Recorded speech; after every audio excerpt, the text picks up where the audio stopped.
Halo Sobat IT, jumpa bersama saya, Fai, di Ngelotok IT bersama Klotoks episode 1.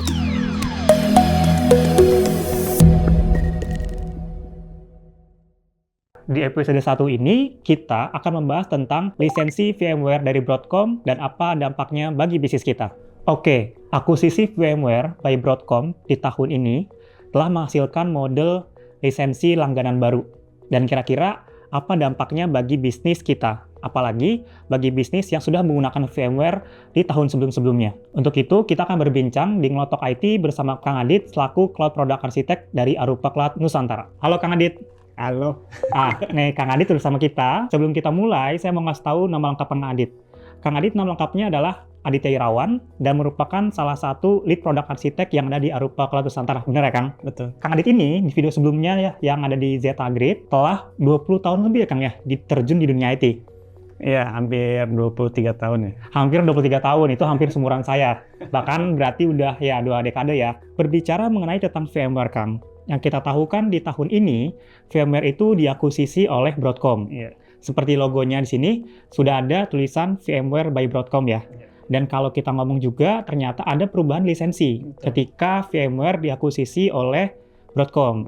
Nah, kira-kira perubahannya apa sih, Kang, terkait lisensi tersebut? Tepatnya, VMware itu selesai diakuisisi oleh Broadcom akhir tahun lalu ya, sekitar bulan November 2023. Jadi prosesnya agak lama, dan memang sebelum akuisisi selesai itu, Broadcom sudah kasih clue lah kalau mereka akan melakukan perubahan. Perubahannya itu dimulai di awal tahun ini, sekitar bulan Maret April ya 2024. Jadi intinya ada 3 perubahan yang terjadi. Yang pertama, mereka merubah SKU atau item produk mereka dari dulunya a la carte.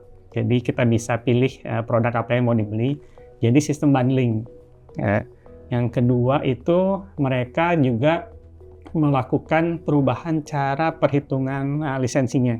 Dari dulunya per soket atau per jumlah CPU dalam server menjadi jumlah core. Dan ketiga mungkin yang cukup mengagetkan, tapi sebenarnya sudah lama mereka kasih clue-nya adalah mereka merubah dari perpetual, jadi sekarang nggak ada perpetual lagi, ke sistem subscription atau berlangganan. Kalau saya lihat nih, dari 3 itu, sebenarnya buat karakter orang Indonesia, itu pasti yang paling kaget adalah ketika tailored atau customize sendiri, terus berubah menjadi bundling ya. Otomatis kan yang biasa beli ketengan, ternyata harus beli paket atau bundling. Nah, terus habis itu juga mungkin tadi, yang mungkinnya belinya by soket, tapi kan sekarang sudah per core ya. Nah, itu kan mungkin kelihatannya secara kasat mata pasti ada kenaikan harga yang cukup signifikan. Nah, kira-kira kan apa sih alasannya dari perubahan ini? Apakah sebenarnya memudahkan ke pelanggan atau lebih ke arah mana? Seperti itu. Iya, ini resminya ya penjelasan dari Broadcom. Kalau mereka ini ingin memudahkan pelanggan membeli produk VMware. Jadi kalau dulu SKU-nya itu ratusan, jadi apa sih sebenarnya yang mau dibeli, harus pilih tuh dari ratusan produk itu. Sekarang jadi line-nya sebenarnya tinggal 4. Ya, jadi ada simplifikasi lah. Kemudian dari situ mereka juga mengatakan kalau dengan perubahan ke subscription ini, mereka bisa melakukan inovasi lebih cepat, dan kemudian pelanggan juga bisa mendapatkan hasil dari investasinya atau kita biasa sebut ROI ya, return on investment, lebih cepat. Oke Kang, kita kan berarti berbicara mengenai perubahan dari model lisensi langganan baru yang dihasilkan oleh Broadcom ya melalui VMware ini. Nah, kira-kira tadi kita ngomong ya, VMware ingin memposisikan adalah simplicity atau mungkin simplifying dari penggunaan VMware sehingga user itu bisa lebih cepat gitu kan ketika melakukan perubahan-perubahan tertentu gitu kan, atau melakukan evolusi-evolusi kecil ya terkait programnya mereka. Nah, kira-kira dampaknya itu seperti apa sih, Kang? Tapi yang saya pengen dengar sih sebenarnya dampak positif dan negatif jika ada gitu. Iya, jadi yang pertama belum merasakan dampaknya. Ini juga bisa diakibatkan oleh 2 hal. perusahaan itu nggak aware, karena ada beberapa perusahaan yang memang terbiasa membeli software kemudian digunakan sampai habis masa pakainya. Ini kan karena dulu perpetual ya, VMware, jadi seperti itu. Jadi mereka mungkin merasa saya masih punya versi 7, jadi saya bisa gunakan kurang lebih 5 tahun lah. Nanti kalau sudah 5 tahun mereka baru cari VMware lagi buat upgrade-nya. Terus yang kedua memang mereka sudah ada perusahaan yang sudah bersiap-siap nih, Broadcom akuisisi VMware, sebelum ada perubahan apa-apa saya beli supportnya yang panjang 3 tahun atau 5 tahun. Jadi pada saat ada perubahan ini mereka masih bisa tenang, saya masih punya support sampai 3 tahun atau 5 tahun ke depan. Terus ada juga yang merasakan dampak positif. Jadi untuk perusahaan yang memang aligning dengan sistem lisensi yang baru ini, mereka merasakan sekarang mudah nih kalau mau renewal, pilihannya lebih sedikit dan memang itu semua mereka pakai, dan jadi tidak ada dampak atau mungkin dampaknya kecil sekali sehingga buat mereka merasakan manfaatnya. Tapi ada juga perusahaan yang mengalami dampak negatif, dan karena memang kalau yang negatif itu biasanya lebih viral ya. Betul. Yang paling banyak ada di berita-berita. Nah, kalau di berita-berita itu banyak perusahaan yang mengeluh sekarang mereka harus mengeluarkan biaya 3-5 kali dari sebelumnya kalau mereka mau renewal lisensi VMware tahun ini. Jadi itu kurang lebih dampak yang dirasakan oleh perusahaan yang menggunakan VMware. Oke, nah itu menarik Kang.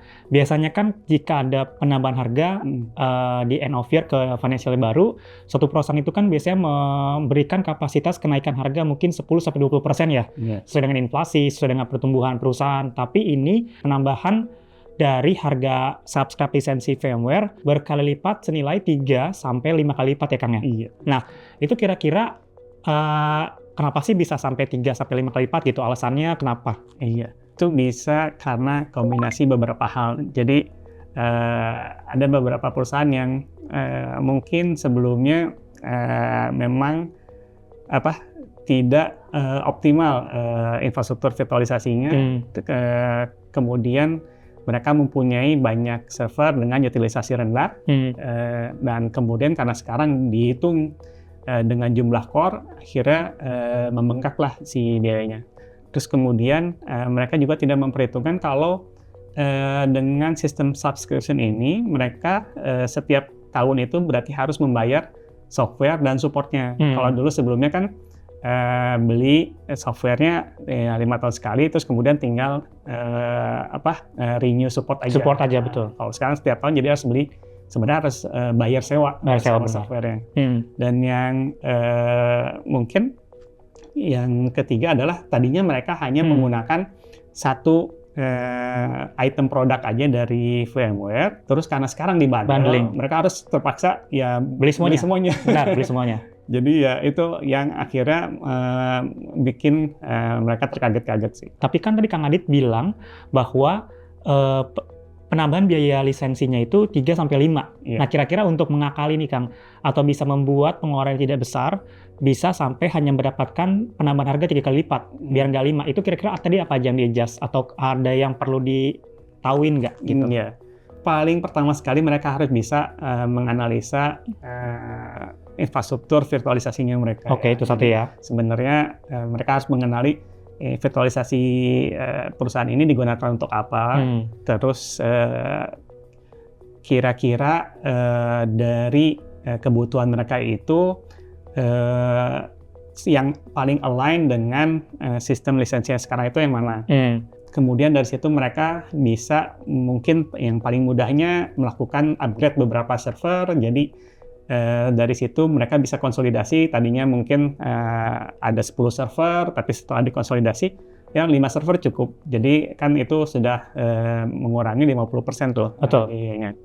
Dan kemudian kalau memang itu juga tidak bisa dicapai, terus mereka mungkin sebenarnya cuma butuh virtualisasi saja. Ya ada embel-embel yang lainnya, ya paling ekstrimnya mereka mungkin bisa pindah ke hypervisor yang lain. Oke. Kita sebagai operator Zeta Grid di Indonesia, jadi kita sudah punya banyak pengalaman dengan public cloud dan juga kita sudah bantu banyak perusahaan implementasi private cloud. Kita punya tim yang sudah berpengalaman untuk bantu perusahaan implementasi cloud. Jadi kalau perusahaan butuh bantuan untuk mengoptimalkan atau melakukan cost saving di lisensi Broadcom yang baru ini, kita bisa bantu. Silakan kontak ke Arupa untuk kalau butuh bantuan. Oke, siap. Berarti dari tim Arupa dan Zeta Grid ya, Kang ya, pasti bisa untuk membantu terkait dengan solusi yang dirasakan oleh pelanggan terkait perubahan harga ini ya. Betul. Berarti bisa konsultasi, bisa juga sampai end to end ya. Ya, sampai implementasi. Oke, Kang, siap. Nah, mungkin terakhir pertanyaannya, kira-kira Kang kasih tips bagaimana cara mengatasi dampak negatif dari perubahan lisensi ini untuk end user atau user existing dari VMware yang terdampak dari perubahan lisensi ini? Iya. Pertama mereka harus paham dulu line up produk VMware sekarang itu apa. Jadi masing-masing feature dari produk-produk tersebut, kemudian mereka mapping dengan kebutuhan di private cloud mereka. Jadi dari situ mereka bisa pilih produk yang paling tepat dengan cost yang juga sesuai dengan budget mereka ya.